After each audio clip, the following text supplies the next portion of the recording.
Hello, I give greetings to all of you at IIT Berhampur, and I thank you for inviting me to give this talk. I think it's a very nice initiative that the Bookworms Club at IIT Berhampur has taken to have this series of talks. So today I'm going to talk about making materials on the computer, which is what I do. So I'll tell you just a little bit about myself, and then I'll tell you a little bit about computation and density functional theory, which is a technique that we use in my group to make materials on the computer. And then we'll conclude by giving you a couple of examples of work from my group. So a little bit about myself. So my academic trajectory, I grew up in Mumbai, which was then called Bombay. I went to school and college, and then I did my master's in physics at IIT Bombay. Then I do want to mention one thing, though, that in school I really hated physics. We first had physics in the eighth standard, and because of the way it was taught and the particular teacher we had, I really hated physics. I cried both before and after my ICSE physics exam. And if anybody had told me then that I would become a physicist one day, I would have thought they were crazy. So after my MSc from IIT Bombay, I went to the US to Harvard University, where I did my PhD. After that, I did two postdocs. The first was at Brookhaven National Lab, which is in New York State on Long Island. And then I sort of came halfway back home. I went to the Fritz Haber Institute in Berlin. It's one of the Max Planck Institutes. And after that, I came back to India. I came to Bangalore to the Jawaharlal Nehru Center for Advanced Scientific Research, where I have now been for many years. So since 1996, I have been a professor at the Jawaharlal Nehru Center for Advanced Scientific Research. These are some pictures of the campus, of my group some years back, of one of the supercomputers that we use for our calculations. I do want to tell you a little bit about JNCASR in case you don't know about it. It's a research institute. It's funded by DST, that's the Department of Science and Technology. It's a small research institute. We only have about 50 faculty members in all subjects together. It's really one of the leading research institutes in India and also, in fact, in the world. So, for example, in 2019, Nature, the scientific journal, ranked institutions worldwide normalized by their size. So because we're a small institute, we won't have too many publications compared to, say, a huge university. But if you normalize by the size, then JNC actually came 7th in the world. And if you look here, you will see, let me get the pointer here. So JNC is 7th, and really famous institutes like, or universities like Princeton is 10th, Stanford is 11th, MIT is 12th, etc. We do have integrated PhD programs. We also have PhD programs, and we have various summer research programs, etc. So do go to our website and look up any opportunities there may be for you to visit or join our institute. This is a recent picture of my group. I do want to mention that in addition to my scientific interests, I have a sustained interest in mentoring and supporting women in science. So this top picture was a group picture taken at ICTP, which is an institute in Trieste in Italy, where for about 10 years now, I've been organizing career development workshops for women in physics. And women from all over the world come there, and we have a workshop for about a week.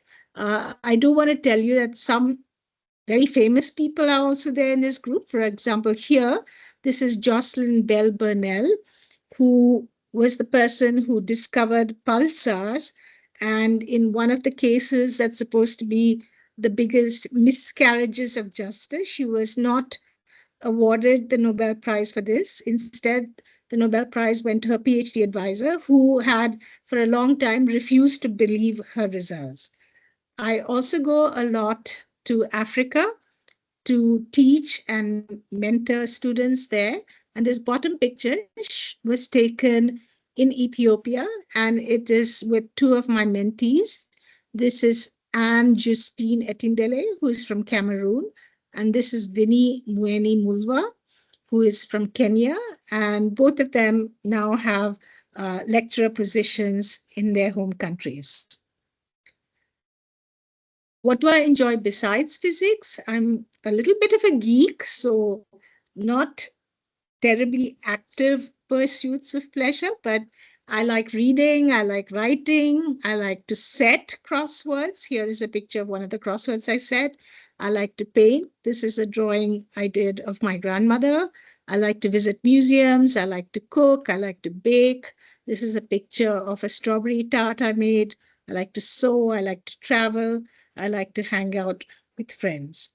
So I like to think that I'm multidimensional. There's more to me than just being a physicist.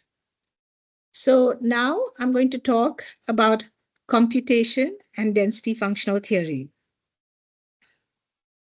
So materials are so important in our life that we actually define human history and progress by the materials used at a certain time.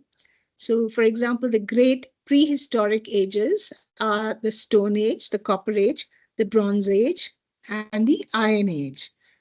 This is a joke about the Iron Age, and someone made me put a smiley here because they were afraid that people will miss the joke. So, of course, people first started working with stone tools, then they started using copper, then they went to bronze, and then they went to iron. Of these, the age that I find the most fascinating is the Bronze Age. And that's because bronze is a man-made material. It's made by humans. It doesn't exist in nature. It's an alloy of copper and tin. And I find it fascinating to wonder about how they knew that they should make this alloy and that it would have superior properties to its constituents. I don't know if it was an accidental discovery or whether they tried many things, but as a material scientist, this is something I find fascinating. Now, how many materials exist in nature? This is, of course, a slide of the periodic table.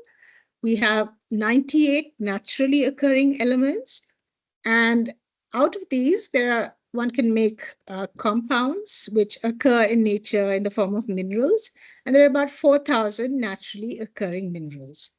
But we are not restricted to these.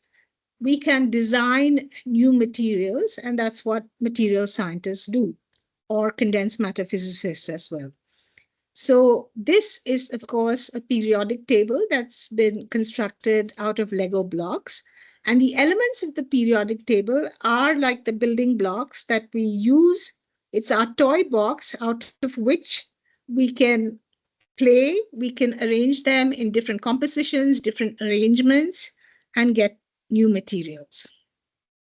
So returning to bronze, bronze is something that was a result of materials design in this way. This is some artistic imagination about how people might have made bronze in 3000, 4000 BC. These are some Bronze Age weapons from India. And this is the statuette of the dancing girl of Mohenjo-daro. You might have studied about it in school. She's a beautiful little figurine, and she's made out of bronze. So how many materials can potentially exist? So initially, when I was a student or a postdoc, there used to be these books, volume after volume after volume. They're called the Landau-Bernstein series, which used to list all the materials that had been made. Now, of course, it's on the internet. Now, one can try to estimate how many materials could potentially be made. So that was done in this paper in Nature Communications. So they said that considering about 9,000 possible crystal structures and only stoichiometric compositions, uh, they estimated there are about 10 raised to 11 quaternary compounds, that is, compounds made out of 4 elements. And if you go to 5 elements, then this number goes up to about 10 raised to 13. So this is obviously a huge chemical space to explore. So it's very challenging to do this, and you have to find a way to do this. So a slight aside here, I want to ask you, what do you think was the most important discovery of the 20th century? Not this century, but last century. It was, of course, a century that was remarkable for many important scientific discoveries. For example, uh, penicillin and antibiotics. The car was invented, computers were invented, aeroplanes, TV, the internet. And all of these have had a huge impact on human lives and human civilization. But it's been argued by some people that the most important discovery of the 20th century was the Haber-Bosch process, which you've probably studied about in school or in college. So I'll read the first paragraph from this article in Nature. It was a millennium essay. It says, what is the most important invention of the 20th century? Airplanes, nuclear energy, spaceflight, television, and computers will be the most common answers. Yet none of these can match the synthesis of ammonia from its elements. That is what the Haber-Bosch process does. The world might be better off without Microsoft and CNN, and neither nuclear reactors nor space shuttles are critical to human well-being. But the world's population could not have grown from 1.6 billion in 1900 to today's 6 billion. At that time, it was 6 billion. Now it's even more without the Haber-Bosch process. So what are they talking about? This on the x-axis is the years, and on the y-axis is the world's population. And the blue graph here shows how the population has increased over the years. And the red graph shows how much of this population we could feed if we only grew food without the use of synthetic fertilizers. So all this extra number of people we are able to feed only because we make synthetic fertilizers. These are ammonia-based fertilizers, and we can make them only because of the Haber-Bosch process. So this has had a clear impact on human life. You could argue whether it's good or bad that we have such a huge population, but it's certainly true that we would all be extremely hungry without the Haber-Bosch process, and many of us would probably die off. And this I found a very startling number. So we all have nitrogen in our bodies, and it's estimated that about half of this nitrogen comes from a Haber-Bosch process. That is, it was made in a factory using the high. It was got from the atmosphere and then made into ammonia in a factory using the Haber-Bosch process, and then eventually came into our bodies. So what is the Haber-Bosch process?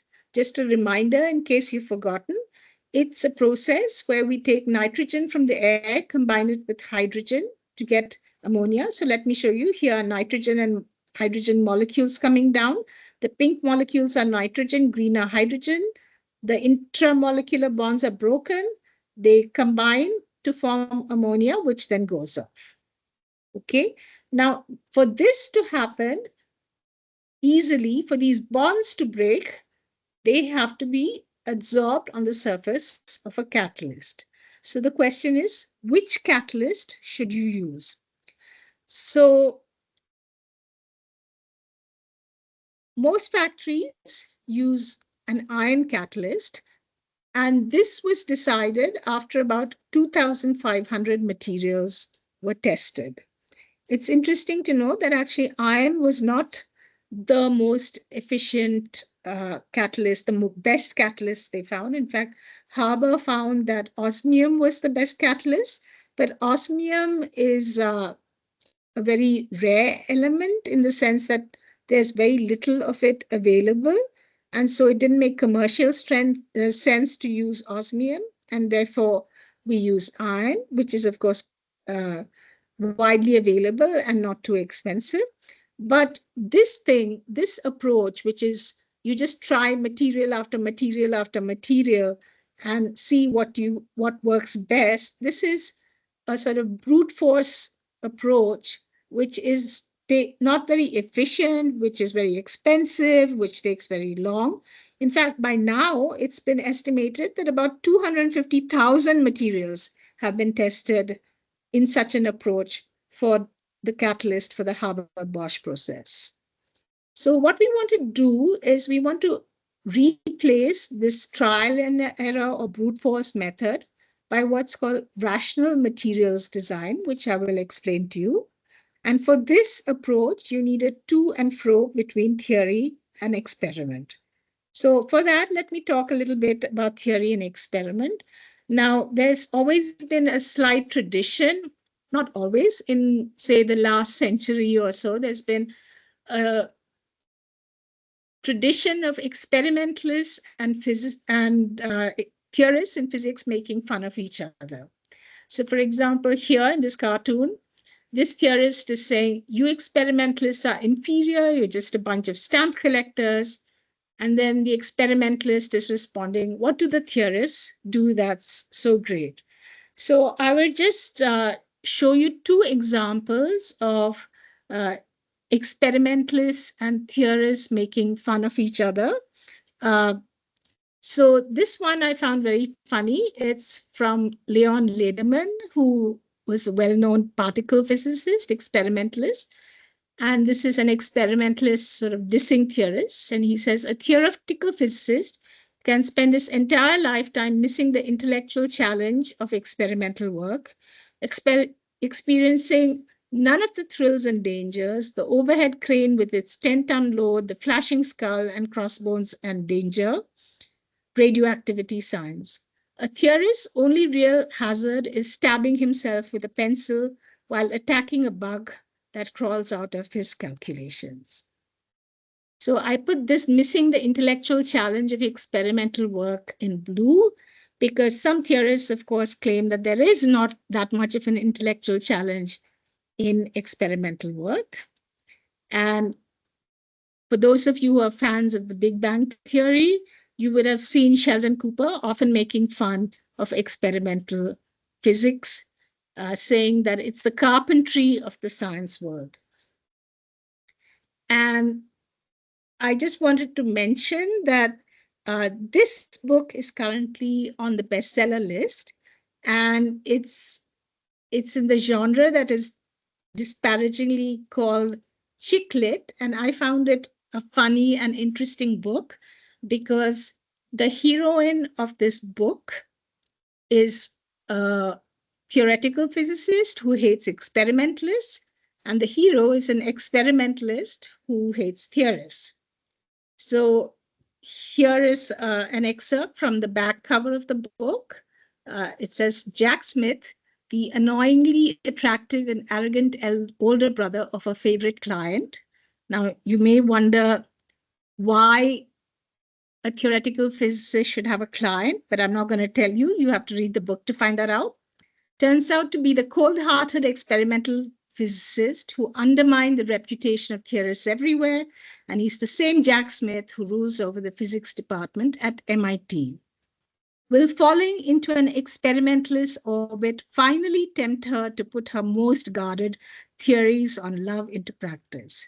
So I wouldn't say this is a great book, but I thought it was funny because somebody has written a whole novel making use of the fact that there is this rivalry and mutual disparagement between experimental and theoretical physicists. So why should one do a computation? There are many reasons one could do them and why it is good to do them. First of all, nowadays, experiments are very expensive to do, whereas computations are much cheaper. You can work from home partly as a joke, but it's true. They're often much quicker than doing the experiment. They can lead to greater understanding. And you can easily simulate on a computer conditions that can be very difficult to achieve in a lab. For example, if you want to know what's happening to the iron at the center of the Earth or the methane in the center of Jupiter, you need to subject your material to very high pressures, which is very difficult to do in a lab, but you can do that relatively easily in a computer simulation.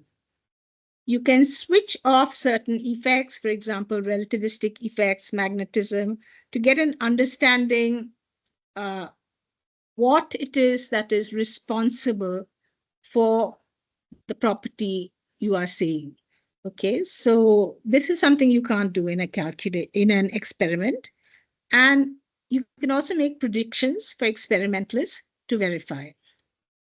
So what is this problem that we're trying to solve when we do density functional theory? This is what's called the quantum many-body problem. So you start with a many-body system where you have some number of nuclei with some atomic numbers at some positions, and you have some number of electrons. Now, these interact via the Coulomb interaction. And examples of such systems are atoms, molecules, condensed matter systems. And to know how these behave, we need to solve the many electron Schrödinger equation, which for those of you, I think most of you would have come across the Schrödinger equation. If you haven't, it's sort of the fundamental equation of quantum mechanics, at least at the non-relativistic level. So you have H psi equal to E psi, where the psi is a many-body wave function. Now, we also have the constraint that these solutions must be properly anti-symmetrized. And this equation, we can write it down, but it's very difficult to solve. So why is that? So let's again take a slight excursion into classical mechanics. Now, in classical mechanics, you might know that if you have a two-body problem, for example, the Earth going around the sun, this is something you can solve exactly and analytically. You can obtain an equation for the trajectory of the Earth around the sun. That is what Kepler's equations are. And quantum mechanically, for example, if you have the hydrogen atom where you have a proton at the nucleus and a single electron around it, this is again something you can solve exactly and analytically. And those of you who would have had a quantum mechanics class have probably encountered this solution. However, if you just go from two-body problems to three-body problems, okay, this becomes much, much harder, and you no longer can solve it analytically or in an easy way. You have to use a much more complicated technique to solve it. And examples of a three-body problem are the sun, the earth, and the moon. Or, for example, in this particular case, this is a picture from the Star Wars movie where Luke Skywalker lives on a planet called Tatooine, which has two suns. Now, if you have a planet that's orbiting two suns, it's actually very difficult to obtain a stable orbit. Quantum mechanically, you can go from the hydrogen atom to the helium atom, where you have a nucleus and two electrons, and that becomes a problem that you can't solve easily and analytically. So it's already much more complicated. Now, what we are looking at is the quantum many-body problem. I apologize for this very low level of sophistication in the picture I have drawn. But here you have some nuclei, which I've shown in green and blue, and you have some electrons, which I have shown in pink. Now, typically, you have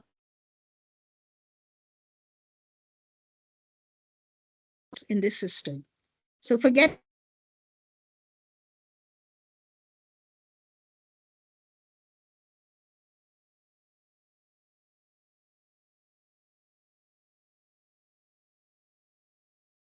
by the famous physicist Dirac, who said the underlying physical laws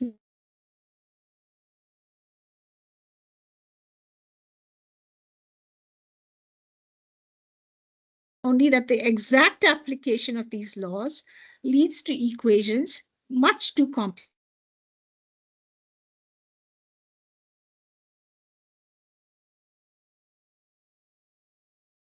computation at all. How can she be doing computational material science?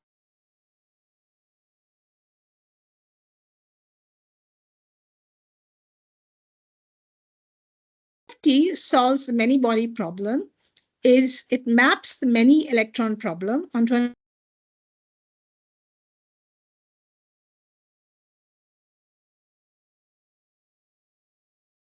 just showing you an analogy. So suppose that you have a system of people.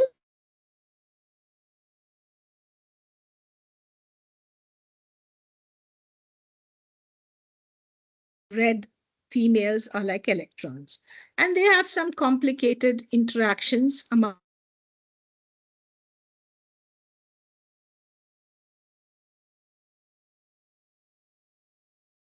the optimal level of happiness, the global level of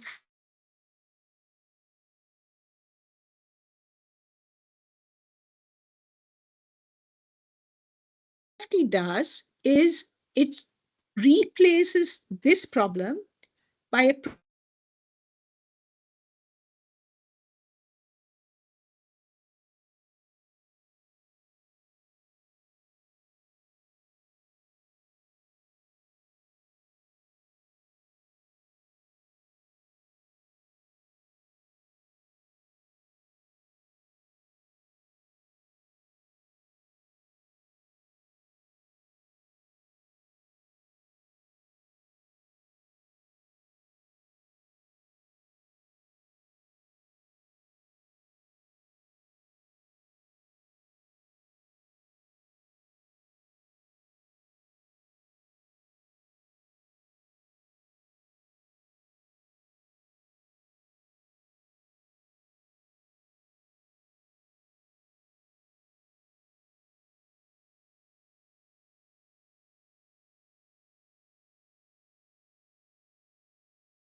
body problem. I'm not going to show you the mathematics of it Instead, I'm going to tell you by using an analogy. So, supposing your many body system consists of a bunch of men and women. Okay, so if you want, you can think of the blue men as nuclei and the red women as electrons. Okay, so they have some complicated interactions amongst themselves. And the problem you're given is that you have to arrange them so that you achieve globally the highest level of happiness. This is clearly a very difficult problem to solve. What DFT does is it replaces this problem by this one, where you have only the men and you have one woman and you have to put her so that the whole system is happiest.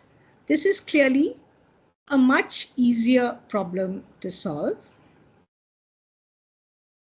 Now, you may think this is too good to be true, especially because we are told that this mapping from this system on the left to this system on the right is an exact mapping. And in some sense, it is true that it's too good to be true, because what we know is that such an exact mapping exists, but we don't know what it is. And all this stuff that we don't know what exactly the mapping is, the degree of our ignorance is shoved into some quantity called the exchange correlation potential, which I've schematically denoted by putting these face masks on the men in this picture. So we don't know what exactly this face mask is and how it will affect this woman, but we know that a design of face mask exists such that the solution to the problem on the right is exactly the same as the problem on the left. So the person who came up with this theory in collaboration with people working with him was Walter Cohn. I would suggest that you go and read up his story on Wikipedia. It's a remarkable personal story. And for coming up with DFT, he was given the Nobel Prize in 1998. So DFT calculations are also often called first principles or ab initio calculations, because the only input is atomic numbers and atomic masses. And then we get a lot of remarkably accurate output from the calculation. And how do you do rational materials design? You may, for example, take 3 different materials, A, B, C, do calculations on them, do DFT computations, then you analyze the results. From your analysis, you get some insight into design principles, and then you use this insight to design a new material which may have the desired properties. So I will now tell you very quickly 2 examples of work from my group. So I will show you how we use DFT to understand the properties of nanomaterials and design new nanomaterials, which is relevant, for example, to applications in energy and environment. So both the examples I'm going to give you are about supported metal nanoparticles. So why are these worth studying? So an example where these are important is catalytic converters in cars. So all cars have in them a catalytic converter which converts the poisonous gases and harmful gases that cars emit, that internal combustion engines emit, such as carbon monoxide, for example, into less harmful products. And to do this, they have a catalyst inside, and the catalyst consists of small metal nanoparticles placed upon a ceramic, that is oxide support. Now, the first problem I'm going to tell you about is, can we change the shape of this nanoparticle?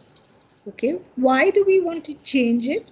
So usually most nanoparticles, when we put them on these oxide supports, are clumped up into three-dimensional shapes. For example, here, this picture shows a nanoparticle made of 20 gold atoms, which is placed on a magnesium oxide support. And the question we want to know is, can we change this shape from this three-dimensional shape to a two-dimensional shape? And we have reason to believe that this two-dimensional shape will be a better catalyst. So from work done in our group in collaboration with Stefano De Gironcoli, we showed that you can have such a change in shape if you do what's called doping of the support. That is, some of these gray magnesium divalent atoms in the support you replace by these purple trivalent aluminum atoms. And when you do this, we predicted that the shape will change from this three-dimensional one to this two-dimensional one. This is my former student Nisha Mammon, who did the calculations. And if you look carefully, you will see that her earrings, this one is the planar nanoparticle and this one is the three-dimensional nanoparticle. So why does this happen? Why do we have this change in shape? That is also something we can understand from our calculations. So when you put this aluminum atom as a dopant, it donates an electron, and then this electron, it's transferred to the gold nanoparticle. So this red blobs show a gain in electron density by the nanoparticle. And when that happens, the nanoparticle prefers to become flat. Okay. So this was a theoretical prediction, but will it actually work? So the experiment was done very soon after we published our paper. It was done on a slightly different system, but it's basically the same idea. So here, this is what's called a scanning tunneling microscopy image, STM image of gold nanoparticles on undoped calcium oxide. And you see it has these three-dimensional shapes. But if you deposit them instead on calcium oxide that has been doped with an electron donor, which is molybdenum, you see that you have this change in shape. So you have this two-dimensional flat shape instead. So our prediction about how to trigger a change in the shape of nanoparticles worked. So this is an example of the power of DFT, that you can make predictions that can be experimentally verified. Now, the next example I'm going to talk about is, can we understand the diffusion and stability of a material? This work was also done by Nisha. So here, this picture here is an electron micrograph. And what you see is, again, on an oxide support, you see these blobs, which are gold nanoparticles. Now, when I run this video, you will see that you saw these two particles diffused, they moved on the support and became bigger. And if I run this video long enough, you will see that these two will also move and join together. So this is a problem we have with nanoparticles. Nanoparticles are unstable with respect to this process, which is called sintering. That is, it is always favorable. The nanoparticle can always lower its energy by two small nanoparticles coming together and forming a single bigger nanoparticle. Now, we don't want this to happen. There, you saw that happen here too, okay? Now, why don't we want it to happen?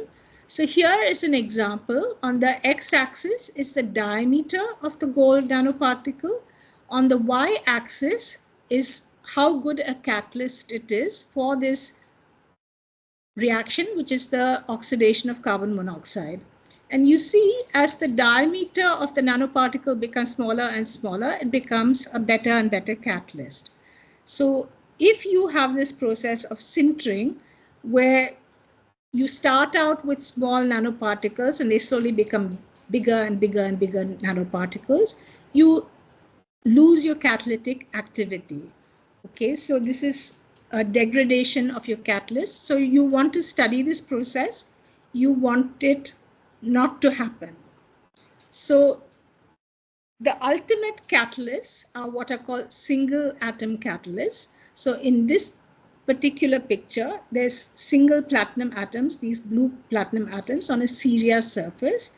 And it is shown that they were a very good catalyst for this process, which is conversion of methanol to carbon monoxide and hydrogen.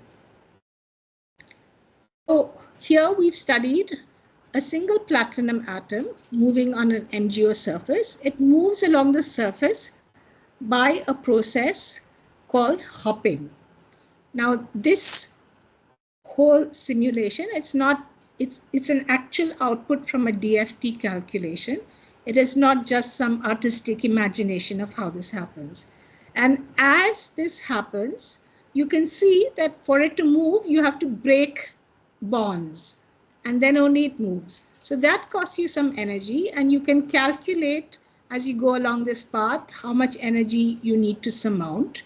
And so this here is the diffusion barrier. It's the energy you need to supply for the particle to move. Now, the interesting thing is what happens if we change the size of the particle. So if you have two, then it no longer moves by simple translational motion. You see that it does this kind of cartwheeling motion. And this is the energy landscape for this process. If you have three, you see they start doing something like a walking process. And to me, this looked like what are called AT-AT walkers, which are these transports used in the Star Wars movies. And if you have four, you have yet another process. It moves by rolling. Now, I'm not going to show you what we use these results for, but one thing we found was that rather surprising result that if you plot the diffusion barrier versus the melting temperature of the bulk metal, then the higher the melting temperature of the bulk, the greater the diffusion barrier. So this was actually a very surprising result. No one expected it. People initially refused to believe it. So what does this tell us? It tells us if you want to avoid sintering, then you choose a metal with a high bulk melting temperature. Okay, and we understand why we have this relation. I'm not showing you that now. So that's all I wanted to tell you now. We work on many other things also. We work on magnetism, we work on molecular rotors, we work on on designing materials for qubits, which are the quantum bits for quantum computers, etc. And if you are interested, please look at our web pages or contact us. Thank you very much. And the take-home message I want to give you is that first principles techniques can be used successfully for the computational design of novel materials and can provide insight into why materials have the properties that they do. Thank you.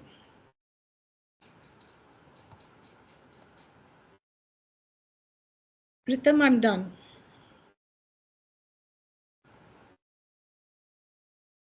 And stop recording.